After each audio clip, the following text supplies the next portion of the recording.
নমস্কার, astro education Pradyut এই চ্যানেলে আপনাদের স্বাগত জানিয়ে আজকের জ্যোতিষ আলোচনায় আমি করব যে প্রতিকার পর্ব। এবং প্রতিকার পর্ব একটু অন্য রকমের। আপনারা কোন গ্রহের প্রতিকার কোন রত্ন দিয়ে করবেন সেটা তো ইতিপূর্বে ভিডিওতে আমি আলোচনা করেছি। আজকে যে বিষয়টি আলোচনা করব যে কোন রত্ন কতটুকু ধারণ করা উচিত, কিভাবে আপনারা সেটা নির্ণয় করতে পারবেন এবং এই রত্নের কোনো এক্সপায়ারি আছে কি না, এই রত্ন যে রত্নবিদ ধারণ করে আছেন সেই রত্ন আপনার জীবনে কতদিন পর্যন্ত পজিটিভ থাকে বা কার্যকারী থাকে, তারই আলোচনায় আমি প্রদ্যুৎ শাস্ত্রী আপনাদের সঙ্গে করতে আসলাম। আপনাদের সকলকে আরও একবার প্রণাম এবং আপনাদের কাছে অনুরোধ করছি, প্লিজ আপনারা চ্যানেলটিকে সাবস্ক্রাইব করুন এবং পাশে থাকা বেল আইকনটি আপনারা বাজিয়ে রাখুন আর কমেন্ট করতে ভুলবেন না। দেখুন, রত্ন পড়ার কিন্তু কিছু নিয়ম আছে। এই রত্ন যদি আপনি নির্দিষ্ট নিয়মে নির্দিষ্ট রতিতে বা ক্যারেটে পড়তে না পারেন তাহলে কিন্তু রত্নের যে গুণাগুণ সেটা কিন্তু আপনি পাবেন না। যেমন ডক্টর রোগ ধরতে পারলেও যদি সঠিক মেডিসিন প্রয়োগ না করতে পারে রোগীর যেমন আরোগ্য লাভ হয় না, ঠিক সেরকমই জ্যোতিষশাস্ত্রে জ্যোতিষী যদি সঠিক রত্ন সঠিক ওজন যদি নির্ণয় করতে না পারে তাহলেও কিন্তু আপনার রত্ন পড়েও কোনো লাভ হবে না। প্রথমেই বলবো যে রত্ন ধারণ করতে গেলে আমাদের কিছু জিনিস আমরা দেখি, যে অনেক সময় আমরা তার শরীরের ওজন বয়স দেখে আপনার রত্ন নির্ধারণ করে দিই। এটা কিন্তু সব অংশে ঠিক নয় এবং বেশিরভাগ অংশে এটা ভুল। কিভাবে রত্ন ধারণ করা উচিত খুব ভালো করে আপনারা মন দিয়ে শুনে রাখুন। দেখুন, আমাদের যে জন্মকুণ্ডলিতে গ্রহগুলি যে ডিগ্রি বেরোয় সেই ডিগ্রি অনুযায়ী আমাদের ধারণ করতে হবে। উদাহরণস্বরূপ ধরুন, চন্দ্রের যে ডিগ্রি সেই ডিগ্রি বেরিয়েছে 4 ডিগ্রি। তাহলে চন্দ্র যদি আপনাকে পজিটিভ করতে হয় তাহলে আপনাকে বড় মুক্ত ধারণ করতে হবে, 8 রতি 10 রতি। এইবার আপনি বয়স ওজন দেখুন, এই রত্ন ডিগ্রি যদি মধ্যম হয় বা খুব হাই হয় তাহলে আপনি ছোট মুক্ত ধারণ করবেন।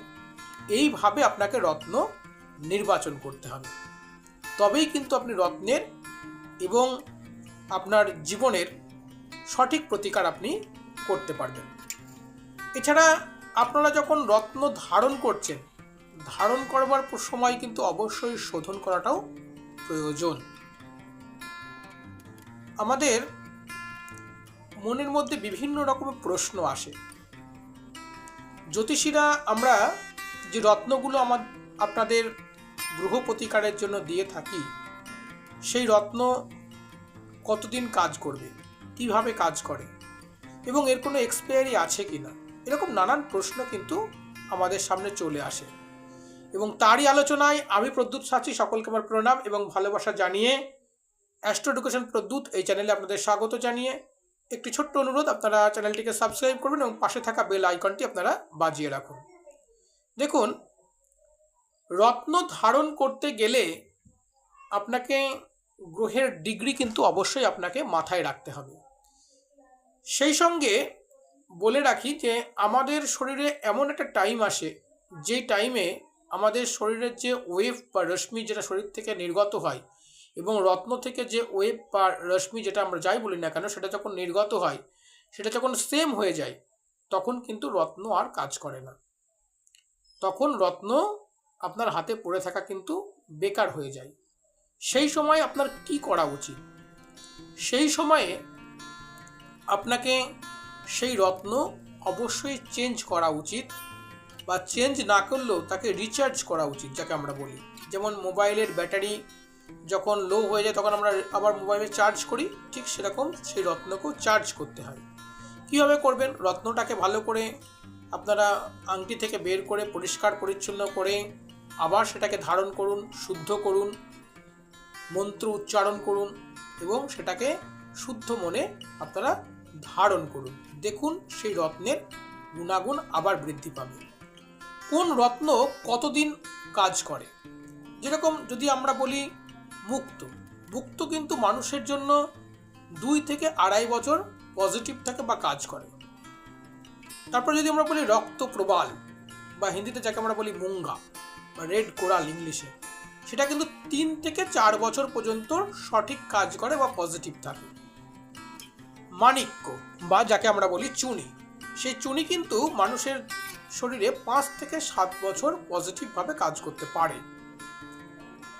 পান্না, এও 5 বছর মানুষের জন্য সঠিকভাবে কাজ করতে পারে বা তার গুণাগুণ দিতে পারে। এছাড়া নীলা, পোকরাজ, হলুদ হোক বা অন্য কোনো রং হোক বা হীরা, এগুলো কিন্তু মোটামুটি ধরে রাখেন 9 থেকে 10 বছর মানুষের জীবনে কাজ করতে পারে।